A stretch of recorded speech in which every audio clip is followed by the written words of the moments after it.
वंदना सिंह है। इस वीडियो में हम यूपीपीएससी 2023 के लिए जो है डायरेक्ट हिट सीरीज है, इसमें 1 ईयर के करंट अफेयर और जो जीएस एमसीक्यू है इंपॉर्टेंट, वो हम इसमें डिस्कस करेंगे। तो ये करंट अफेयर कोर्स है, आप इस नंबर पे व्हाट्सएप करके इसको ज्वाइन कर सकते हैं। और ये टेस्ट सीरीज है एंड करंट अफेयर कोर्स है एंड ये कंप्लीट कोर्स है। और जो 2020 का कोर्स था उससे डायरेक्ट 93 क्वेश्चन आए थे, नीचे पीडीएफ होगी, वहां से आप इसको वेरीफाई कर सकते हैं। चलिए हम अपने क्वेश्चन स्टार्ट करते हैं। क्वेश्चन नंबर 1 है, which of the following is the top coal producing state. तो इसमें से कौन से टॉप कोल प्रोड्यूसिंग स्टेट हैं? तो इसका आंसर है आंसर बी।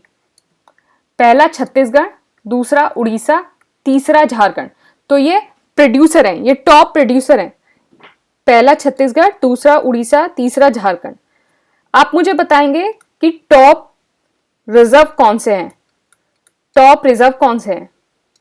तो ये जो पीडीएफ है, ये वाली पीडीएफ है एग्रीकल्चर और मिनरल डाटा वाली, ये हम अपने जो कोर्स है उसके साथ इसको शेयर करेंगे। तो जिसने कोर्स ले रखा है आप वो वहाँ से देख लीजिए, अदरवाइज अगर आपने कोर्स नहीं लिया तो आप वहाँ से ये पीडीएफ पूरी आपको मिलेगी। तो वहाँ सारे आपके मिनरल डाटा और एग्रीकल्चर डाटा वो सारे मेंशन होंगे। तो आप मुझे बताएंगे कि कमेंट बॉक्स में बताएंगे कि टॉप रिजर्व में कौन से स्टेट हैं, टॉप 3 स्टेट, टॉप 3। तो टॉप 3 प्रोड्यूसर हैं आपके छत्तीसगढ़, उड़ीसा और झारखंड। जो इंडिया है वो 5th लार्जेस्ट कोल प्रोड्यूसिंग कंट्री है इन द वर्ल्ड। और इंडिया ने कम से कम 716 million metric ton of coal जो है वो प्रोड्यूस किया है 2020-21 में। And Chhattisgarh, Orissa and Jharkhand, these are the top coal producing state. आप मुझे रिजर्व बताएंगे कमेंट बॉक्स में। नेक्स्ट क्वेश्चन है, which of the following type of coal contains the least carbon content. तो इसमें से कौन सा कोल है जो लीस्ट कार्बन कंटेंट जो है कंटेन करता है? तो इसका आंसर है आंसर डी, पीट। तो जो पीट है वो सबसे कम कार्बन कंटेंट करता है। तो सबसे ज्यादा कौन सा करता है? हाईएस्ट है एंथ्रासाइट, फिर सेकेंड नंबर पे बिटुमिनस, तीसरे नंबर पे लिग्नाइट और चौथे नंबर पे लीक।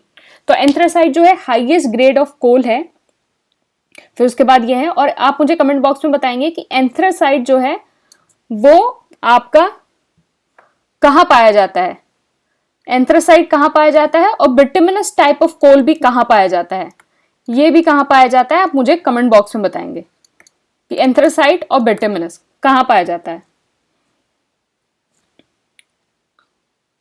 तो आप मुझे कमेंट बॉक्स में इन दोनों के आंसर बताएंगे। ये सारी चीजें जो है हमने अपना जो एग्रीकल्चर और मिनरल डाटा वाला है उसमें जो ज्योग्राफी के जो वैल्यू एडेड नोट्स हैं, उन सारी चीज़ों में ये सारी चीज़ें भी हमने इसमें डिस्कस कर रखी हैं। तो आप इसमें देखेंगे आपको ये सारी चीज़ें आराम से मिल जाएगी। ये कोर्स के साथ है वैल्यू एडेड नोट्स। तो 40-50 पेजेस के वैल्यू एडेड नोट्स हैं। तो जो चीज़ें बार बार इंपॉर्टेंट होती हैं एग्जाम में, जो बार बार आती हैं, वो सारी चीज़ें हमने इसमें डिस्कस कर रखी हैं। तो आपने अगर नोट्स अगर देखे होंगे और तो आपको ये दिख जाएगा। तो एंथ्रासाइट कहाँ है और बिटुमिनस टाइप ऑफ कोल कहाँ मिलता है, तो ये आप मुझे बताएंगे। और हाईएस्ट एंथ्रासाइट में है और ये लीस्ट है, लीस्ट पीट में। देखिए anthracite is highest and then lead. जितना ज्यादा हायर ग्रेड ऑफ कोल होगा उतना ही उसका जो है ऐश कंटेंट जो है वो कम होगा और उतना ही अच्छे से वो जल पाएगा। तो एंथ्रासाइट में जो है हायर ग्रेड ऑफ कोल है, ऐश कंटेंट उसका कम है और उतना ही अच्छे से वो कंबसेबल हो पाता है। नेक्स्ट क्वेश्चन है, which of the following set of element was primarily responsible for the origin of life on the earth. तो origin of the life on the earth के लिए कौन से जो प्राइमरीली रिस्पॉन्सिबल हैं 3 एलिमेंट्स? तो इसका आंसर है answer B, carbon, hydrogen and nitrogen. तो कार्बन, हाइड्रोजन एंड नाइट्रोजन जो है वो प्राइमरी रिस्पॉन्सिबल है for the origin of life on the earth. और it is believe that organic molecule could be formed by inorganic process under the primitive earth condition. तो जो gases present होती हैं earth पे लाइक कार्बन, हाइड्रोजन, नाइट्रोजन, वो combined होती हैं favourable condition में और provided by the primitive earth to produce the amino acid. और ये ऑर्गेनिक मॉलिक्यूल जैसे हो गए, शुगर हो गया, न्यूक्लिक एसिड हो गया, अदर मॉलिक्यूल हो गए, उनको फॉर्म करता है जिससे आपके बिल्डिंग ब्लॉक ऑफ लाइफ बनते हैं। तो आपने अपने एनवायरनमेंट में पढ़ा होगा carbon cycle, hydrogen cycle, nitrogen cycle, तो आपने उसमें डिस्कस किया होगा कैसे आपके ऑर्गेनिक मॉलिक्यूल्स हैं और सारी चीज़ें हैं वो सारे डेवलप्ड होते हैं और इस तरह से आपके जो बिल्डिंग ब्लॉक ऑफ लाइफ है वो क्रिएट होती है। तो these are the primary responsible for the origin of the life, carbon, hydrogen and nitrogen. तो इसका आंसर बी हो गया। नेक्स्ट क्वेश्चन है, Galapagos island is an archipelago of the volcanic island and इसका सेकेंड स्टेटमेंट है it is distributed in Atlantic ocean. तो इसका answer है आंसर ए, वन ओनली। दूसरा स्टेटमेंट गलत है क्योंकि ये डिस्ट्रीब्यूटेड है आपका ईस्टर्न पैसिफिक ओशन में, ईस्टर्न पैसिफिक ओशन, वहां ये डिस्ट्रीब्यूटेड है, अटलांटिक में नहीं है, ईस्टर्न पैसिफिक ओशन में है। तो basically it's a group of the island and administrative by the province of the Ecuador. Ecuador जो है इसको एडमिनिस्ट्रेट करता है। तो 13 मेजर आइलैंड हैं और इन 1978 में इसको यूनेस्को वर्ल्ड हेरिटेज साइट जो है डिक्लेयर कर दिया था। और it is the largest of the island Isabela, largest of the island Isabela और it contains the mount Azul. तो यहाँ जो है माउंट एजुल है जो हाईएस्ट पॉइंट है आपका गैलापागोस माउंटेन का। तो यहाँ कौन सा, माउंट एजुल। तो आपको अगर आ जाए माउंट एजुल कहाँ है तो आप ध्यान रखिएगा। नेक्स्ट क्वेश्चन है, eco sensitive zone could go up to dash kilometre around protected area. तो इको सेंसिटिव जोन जो है कहाँ कितने किलोमीटर तक जा सकता है अराउंड द प्रोटेक्टेड एरिया। तो इसका आंसर है आंसर बी, 10 किलोमीटर। तो इको सेंसिटिव जोन या जिसको इकोलॉजिकल फ्रेजाइल जोन कहते हैं, ये नोटिफाइड होते हैं by the ministry of environment, forest and climate change around the protected area. हो गया आपके नेशनल पार्क, हो गया वाइल्ड लाइफ सेंचुरी, हो गया जो आपका एनवायरमेंट प्रोटेक्शन एक्ट है 1986, उसने जो है मेंशन नहीं किया है इको सेंसिटिव जोन, उसमें मेंशन नहीं है। ये मेंशन है आपका वाइल्ड लाइफ कंजर्वेशन स्ट्रैटेजी में। और ये इको सेंसिटिव जोन कहां तक जा सकते हैं, around the 10 kilometre around the protected area. तो 10 kilometre around the protected area. तो इसका आंसर बी हो गया। नेक्स्ट क्वेश्चन है, as per the multi dimensional poverty index 2022 which of the following is home to the largest number of poor. तो सबसे ज्यादा जो पुअर हैं, जो गरीब हैं, वो कौन सी कंट्री में है। तो इसका आंसर है आंसर सी, इंडिया। तो मल्टी डायमेंशनल पॉवर्टी इंडेक्स जो है बेसिकली 11 जो डेवलपिंग कंट्रीज है उनको मेजर करता है और बेसिक ये एनुअली पब्लिश होता है by Oxford poverty and human development initiative, OPHI, and human development report office of the UNDP का ह्यूमन डेवलपमेंट रिपोर्ट HDR जो है वो मिलकर इसको रिलीज करते हैं। और इसमें जो है India is a home of to the largest number of the poor. तो इसका आंसर सी हो गया। Question number 7, the Indian Africa defence dialogue IADD and the Indian Ocean Region plus conclave being organized at, तो ये कहाँ organised हुआ है, answer D, Gandhinagar. तो बेसिकली ये जो है अभी जो 2020 का जो है इंडियन अफ्रीका डिफेंस डायलॉग जो है वो गांधीनगर में हुआ है। और गवर्नमेंट ने एक एम्बिशियस टारगेट रखा है to achieve a manufacturing turnover कितना, $25 बिलियन,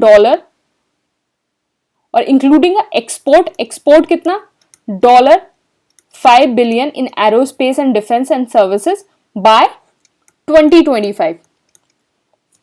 तो ये आपका मैन्युफैक्चरिंग है $25 बिलियन, ये आपका एक्सपोर्ट है $5 बिलियन, और 2025 तक करना है।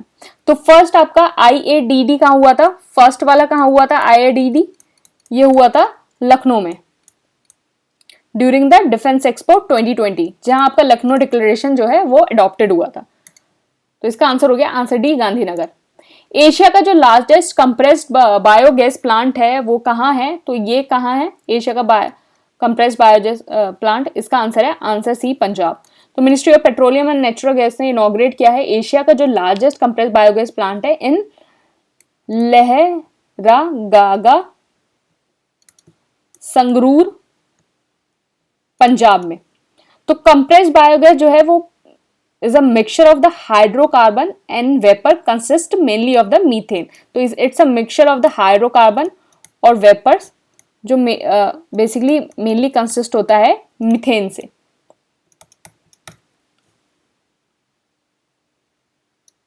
तो इसका आंसर हो गया आंसर सी पंजाब। नेक्स्ट है Shehan Karunatilaka has won the Booker Prize for his novel The Seven Moons of the Mali. Almeida belongs to which country? Almeida belongs to which country? तो शेहान करुणातिलका जो है उनको बुकर प्राइज मिला है नॉवल थी the seven moons of the Maali. Almeida कौन सी country से बिलोंग करती हैं ये? तो इसका आंसर है आंसर बी श्रीलंका। तो आप किसको मिला है, कौन सी कंट्री से बिलोंग करती हैं और किस नॉवल के लिए मिला है, ये तीनों चीजें आपको ध्यान रखनी है। तो basically it's a ghost story where the dead could offer their perspective and it is based on the Sri Lanka civil war and he is the only second Sri Lankan born to win the prestigious prize. तो he is the second Sri Lankan, तो थोड़ा important हो जाता है because the second Sri Lankan won this prize. Next है the green crackers are develop by, तो green crackers किसने develop करे हैं? तो ग्रीन क्रैकर्स डेवलप करे हैं CSIR ने।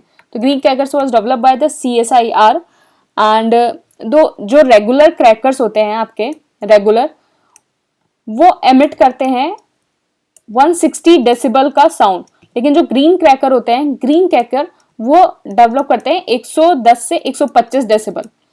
तो आराम मोटा मोटा आपका 40-50 डेसिबल कम होता है इन दोनों का डिफरेंस। तो ग्रीन डेसिबल जो है वो कम साउंड प्रोड्यूस करते हैं। तो बेसिकली इन पे ग्रीन लोगो और क्विक रिस्पॉन्स लगा होता है। और टाइप्स ऑफ ग्रीन क्रैकर जो है आपके होते हैं स्वास, स्टार एंड सफल। स्वास का मतलब सेफ वाटर रिलीजर एंड इसका स्टार का मतलब सेफ टर्माइट क्रैकर एंड सफल का मतलब सेफ मिनिमल एनुमेलियम। तो बेसिकली जो आपकी जो इनका अप्रूवल देते हैं वो पीसो देता है, petroleum and explosive safety organisation, और इसको department of ministry and industry and internal trade जो है मिनिस्ट्री ऑफ कॉमर्स के अंदर वो इसको देखता है। तो पीसो इसका जो है वो अप्रूवल देता है। नेक्स्ट क्वेश्चन हो गया uniform civil code mention under which article? तो it is mention under article, इसका आंसर है answer C article 44 which is under directive principle of state policy and the Goa is the only state in India with the uniform civil code. अब मुझे बताएंगे ये जो directive principle of state policy है किस तरह का डायरेक्टिव है, गांधीयन है, लिबरल है, इंटेलेक्चुअल है, आप मुझे बताएंगे ये किस तरह का है, कमेंट बॉक्स करिए। लास्ट वीडियो में भी कुछ क्वेश्चंस जो है आप लोगों ने मिस कर दिए थे, कुछ क्वेश्चंस के आपने कमेंट नहीं किए थे, लेकिन काफी सारे क्वेश्चंस के आपने कमेंट जो किया था, इट्स वेरी गुड। आप ऐसे ही पार्टिसिपेट करिए, मुझे भी पढ़ाने में मजा आएगा और आपको भी पढ़ने में मजा आएगा। तो Ayushman Bharat digital mission launched in, तो आयुष्मान भारत डिजिटल मिशन कब लॉन्च हुआ? तो ये लॉन्च हुआ 2021 में। तो आयुष्मान भारत एक फ्लैगशिप स्कीम है which was launched and recommended by the National Health Policy 2017। इसका एम था कि एक यूनिवर्सल हेल्थ कवरेज प्रोवाइड करना है एंड और ये 27 सितंबर 2021 को जो है लॉन्च हुआ था।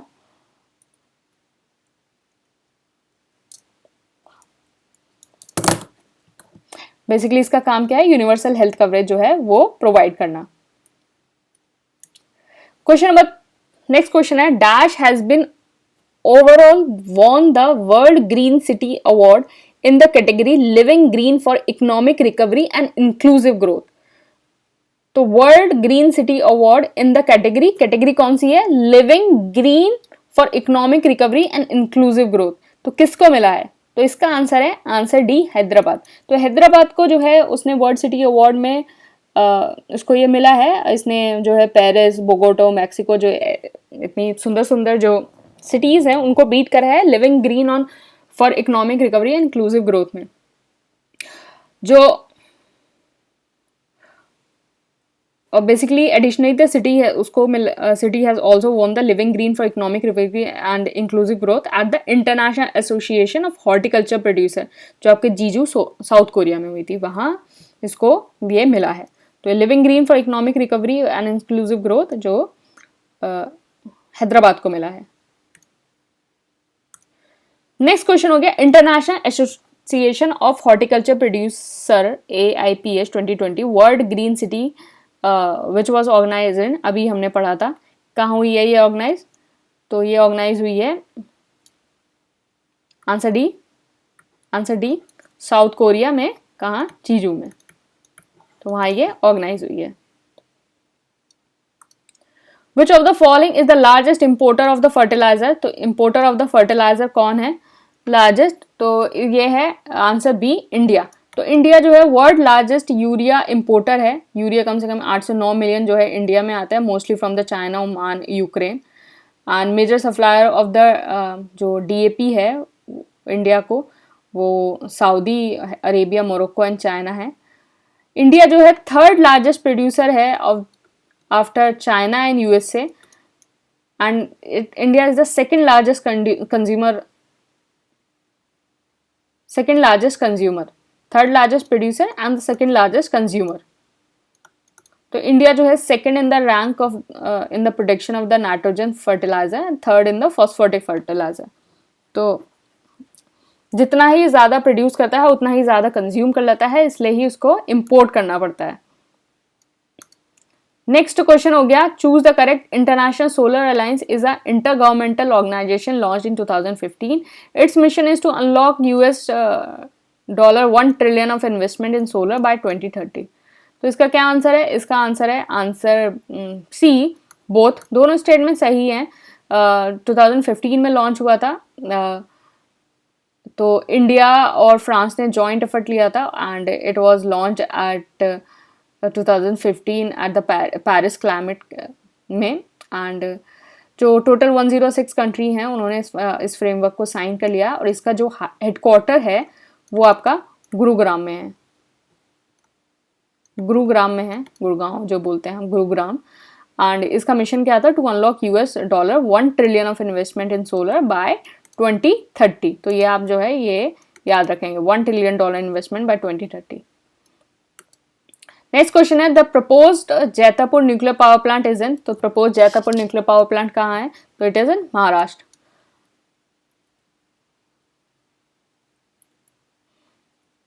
तो जैतापुर जो है न्यूक्लियर पावर प्लांट महाराष्ट्र में है। आप मुझे बताएंगे कि जैतापुर न्यूक्लियर पावर प्लांट जो है उसमें किसी कंट्री का कोलैबोरेशन है या नहीं है या नहीं है? यस और नो, और है तो कौन सी कंट्री का है आप मुझे बताएंगे। नेक्स्ट है national maritime heritage complex inaugurated इन। तो नेशनल मैरीटाइम हेरिटेज कॉम्प्लेक्स कहाँ इनॉग्रेट हुआ है? तो it's a very important question. Maritime heritage complex, तो ये हुआ है आंसर डी लोथल। तो नेशनल मैरीटाइम हेरिटेज कॉम्प्लेक्स जो है वो लोथल में हुआ है at the historic Indus valley civilisation region, Lothal in Gujarat. आप मुझे बताएंगे लोथल जो है it's an Harappan site on which river? On which river?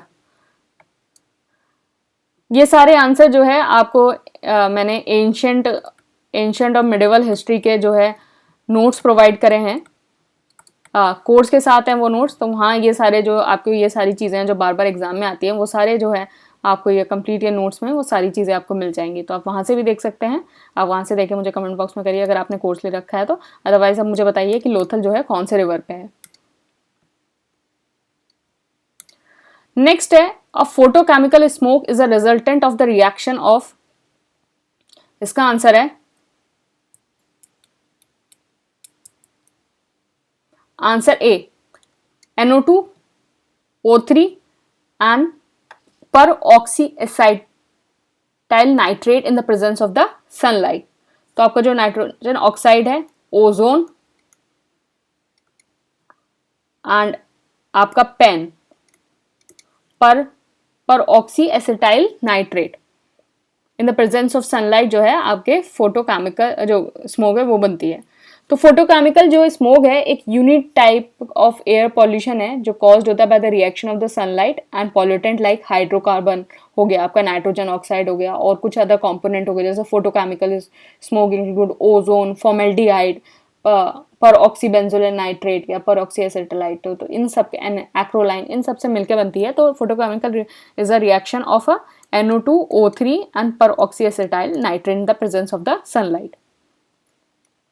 Environment का क्वेश्चन है, वेरी इंपॉर्टेंट है, एग्जाम में एक आध बार आ चुका है तो आप इसको ध्यान रखेगा। National action plan for the drug demand reduction for the period of national action for the drug demand. तो इसका आंसर है आंसर सी, 2018 से 2025। तो बेसिकली इसको लॉन्च किसने किया था? Ministry of social justice and empowerment. तो मतलब जो ड्रग डिमांड है उसको रिड्यूस करने के लिए ये मुहिम चलाई गई थी 2018 से 2025 के लिए, मतलब ये चालू है। नेक्स्ट क्वेश्चन है, विच ऑफ द आर्टिकल्स से all the person are equally entitled to freedom of conscience and the right to freely profess, practice, propagate religion subject to public order, morality and health. तो अब यहां देख लेना, ये इतना बड़ा लिखा हुआ है तो पहले इसका आंसर देख लेते हैं फिर मैं आपको समझाती हूँ। तो इसका आंसर है आंसर ए 25। तो अब इतना बड़ा लिखा हुआ है, आप ये देखना कहीं भी प्रोफेस, प्रैक्टिस, प्रोपगेट ये 3 P आए तो आंख बंद करके आर्टिकल 25 लगा के आ जाना। तो profess, practice and propagate is related to article 25। Article 25 इससे रिलेटेड है।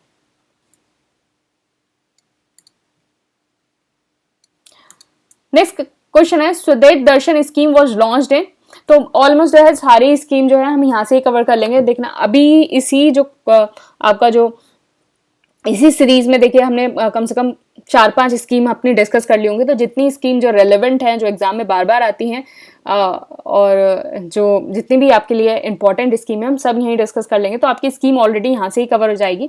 आप चाहे तो इन सब चीज़ों के नोट्स बना सकते हैं, शॉर्ट नोट्स, अदरवाइज जो है इसकी PDF जो है आपके कोर्स के साथ जो है वो प्रोवाइड होगी, तो आप वो भी देख सकते हैं। स्वदेश Darshan scheme was launched in. तो स्वदेश दर्शन स्कीम जो है वो 2014 एंड 15 में लॉन्च होगी and it is launched under by the Ministry of Tourism। और इसके अंदर क्या होगा कि जो आपके थीम बेस्ड टूरिस्ट सर्किट हैं वो बनाए जाएंगे, जैसे आपका बुद्धा सर्किट हो गया, रामायण सर्किट हो गया। तो इस तरह से जो थीम बेस्ड सर्किट्स हैं वो इसके अंदर बनाए गए हैं स्वदेश दर्शन स्कीम के अंदर। 2014-15 में लॉन्च हुई थी। नेक्स्ट क्वेश्चन है, football world cup will be held in. Football world cup held in. तो football world cup held in, तो ये कहाँ हुआ था? Football world cup. तो इसका आंसर है आंसर सी, कतर। कतर में हुआ था। और विनर कौन था? Everyone knows, Argentina. Runner up कौन था? फ्रांस था। रनर अप फ्रांस था। और वो बाकी सारी जो डिटेल्स हैं आप जैसे करंट अफेयर कोर्स में इसको पूरा देख लेना। हमने कि गोल्डन बूट किसको मिला था, गोल्डन ग्लव किसको मिला था, वो सब चीज़ें हैं, वो सब आपको यहाँ दिख जाएगी। बाकी ये सारा ये लिखा हुआ है तो आप इसको भी पढ़ सकते हैं कि ये सारी ऑफिशियल बॉल जो है अल रेहाल थी। And first time the witness the participate of the female referee. ये सारी चीज़ें जो है ये सही। फेयर प्ले का अवार्ड जो इसमें मिला था वो तो इंग्लैंड को मिला था इसमें। ये सारी चीज़ें आप इसमें देख सकते हैं। अदरवाइज करंट अफेयर कोर्स में जो है बहुत अच्छे डिटेल में इसको सब कुछ दे रखा है, तो आप वहाँ भी इसको देख सकते हैं। रुस्तम 2 क्या है? It is a unmanned aerial vehicle. तो UAV जिसको आप लेम लैंग्वेज में ड्रोन बोलते हैं, तो ये UAV है। UAV. तो रुस्तम जो has been design and develop by the aeronautical development establishment Bengaluru में with partner being HAL and the BEL, and it is actually named after the Rustom जो थे professor of the IISc Bangalore. तो it is a unmanned aerial vehicle. तो रुस्तम 2 क्या है? UAV है. Action plan for the vulture conservation. तो vulture conservation का जो एक्शन प्लान है वो कब लॉन्च हुआ था? तो वेरी इंपॉर्टेंट, जितने भी एक्शन प्लान है जो अभी चल रहे हैं, रिसेंटली चल रहे हैं, पहले भी लॉन्च हुए हैं लेकिन जो अभी भी प्रोसेस में है वो सब इंपॉर्टेंट होते हैं आपके एग्जाम के लिए. तो वल्चर प्लान फॉर है ये 2020 से 2025 के लिए है. Ministry of environment and forest and climate change ने जो है इसको लॉन्च किया था for the conservation of the vulture. And basically आपको सबको पता ही होगा कि cause of the decline of the vulture was because of the diclofenac एक तरह का ये veterinary non steroidal anti inflammatory drug है. इसकी वजह से जो है सारे जो मतलब वल्चर हैं उनकी डेथ हो रही है. डिक्लोफेनिक.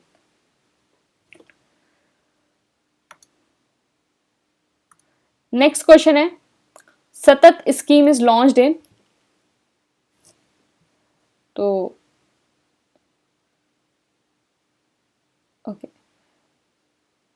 तो ये जो है वो यहीं फिनिश होता है. ये सतत स्कीम हम लास्ट आपके लास्ट वाले उसमें कर चुके थे, तो हम यहाँ तक ही इससे पहले से फिनिश करते हैं.